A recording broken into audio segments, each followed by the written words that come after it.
Благодарам. Почитувани колеги, почитувани медиуми, почитувани граѓани на Република Македонија. Се на дневен ред во Собранието на Република Македонија е разрешувањето на државниот јавен обвинител Марко Зврлевски. Под полна иницијатива и под полна парја на владеачкото мнозинство. Со сите сили дозволиви и недозволиви. Знаете ли, почитувани граѓани, колку пратеници од СДС има во Собранискиот дом? Цели 12 влегува 13.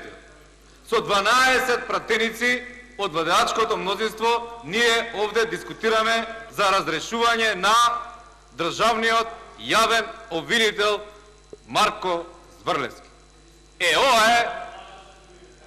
Ова е навистина погребување, вака народски кажано, на демократијата во Република Македонија. Јас ги молам камерите нека направат едно зумирање на делот каде што се пратениците на позицијата, на владеачкото мнозинство и самите да ги уверат граѓаните на Република Македонија за каква сериозна власт се работи во Република Македонија. Што можеме да слушнеме, барем денес?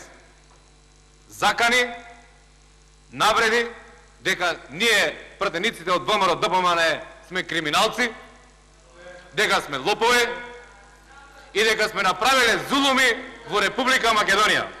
Јас ќе ви цитирам една изјава која што пред 2 дена ја даде еден господин, па ви македонската јавност нека суди за какви луѓе и за каква власт стануваше збор до пред само 3 месеци. Вели вака, цитирам: "Што се однесува до престојот во Македонија и Скопје, беше исклучително пријатен. Стадионот е величествен, луѓето се љубезни. И Реал Мадрид и Зенедин Зидан ви се благодарни." Почитувани, ова го кажа тренерот на европскиот и светскиот фудбалски prvак Реал Мадрид. Засрамете се! 3 години плюкате по тој стадион. 3 години плюкате по делата на ВМРО ДПМН. Еве го, господине Хари Локвенец. Зинедин Зидан, најдобриот европски фудбалер пред 10 на 15 години и сега најдобриот европски и светски тренер. Погледнете, ако ова не ви е доволно, погледнете репортажата што Реал Мадрид ја стави на својата веб страна за Скопје, за тоа Скопје што ви го критикувате и за тој стадион на кој што игра Реал Мадрид и Манчестер Юнајтед. Се подсмевавте пред 2 години кога најави УЕФА дека Суперкупот ќе се одржува во Скопје. Се подсмевавте за Скопје 2014, сега не ви е пријатно.